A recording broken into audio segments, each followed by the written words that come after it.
So, Final Fantasy VII Rebirth has made its way onto PC. And a lot of reviewers say it's great. Fantastic even. Besides one reviewer that I've seen who had a lot of the issues that I was having besides really the stuttering and the crashes. And that is some ordinary gamers. So, full mask off for a second, right? Final Fantasy VII Rebirth's PC port is absolute dog shit. Terrible. It sucks. The options within the game do not help you whatsoever. I promise you.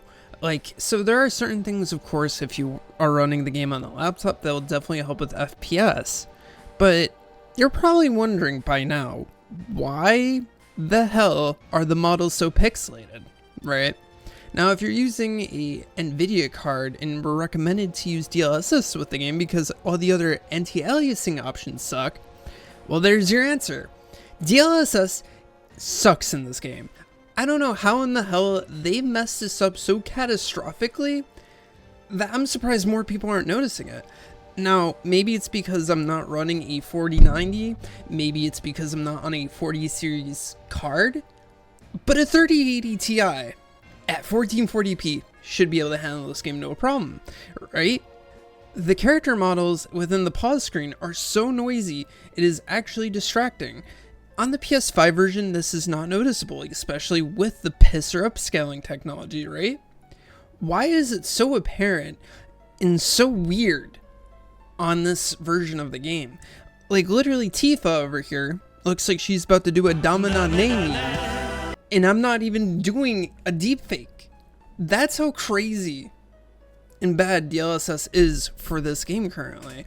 So I screwed around with the options for an entire day after I got it, and I've come to find out, right, that I had to do 5 other steps, like I had to do with Persona 3, to just turn off motion blur, to get the game into a more playable state, so it wasn't having that frizzliness. But the issue is, there's still issues with the game, with especially DLSS mode. Now, if you ran in the open world with DLSS on, you'll probably notice this shimmering on the trees. Or just in the foliage if you go to take a screenshot. So my question is, how did people not notice this and still said this is a great port to download and try and use DLSS with? It literally doesn't make sense.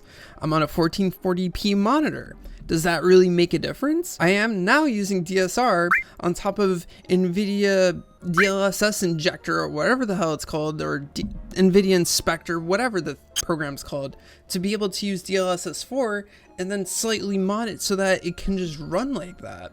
So I just want to distress that I don't really mind doing these extra steps to get the game just right for my playability, and for any PC gamer I don't think that this is a really big issue. We're kind of used to being kind of abused like this, where a $50, $60, $70 game will release and it releases like shit.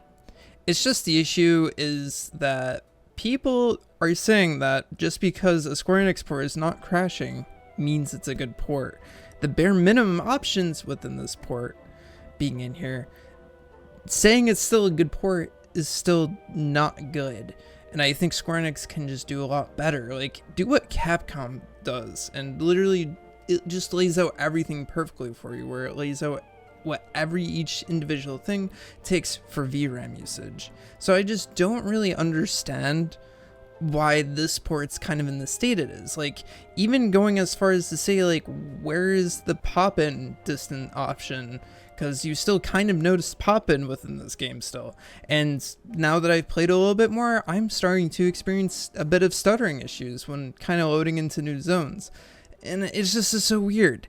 It is just such a weird spot this port's in, and people are extremely hopeful for the RTX 50 series drivers to fix most of these issues.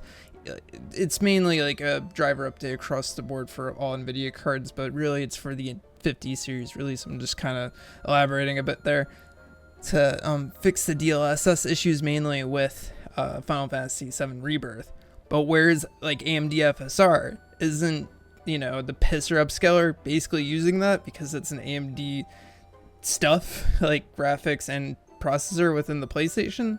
So I just don't understand why these options are just kind of missing at launch, and just overall why it's so kind of frustrating to have all these like small inconsistencies with even just 30 series cards. How is 20 series doing? The 10 series can't even play it, and just the baked-in options, especially for this game, really are not good anti-aliasing solutions. Like, for instance, for Monster Hunter World, I had issues with blurry stuff, but it was easily fixable because I was just using the wrong anti-aliasing solution. So, all in all, it just really sucks that Square Enix released it in the state it's in, and if they had to wait for the Nvidia drivers, like, I don't know, maybe spend an extra few bucks to just be able to get it released at the same day as your products, because this is kind of a failure in my book. Now, if you're running probably 4090 through 4070 or even the 50 series when they release, you're probably not experiencing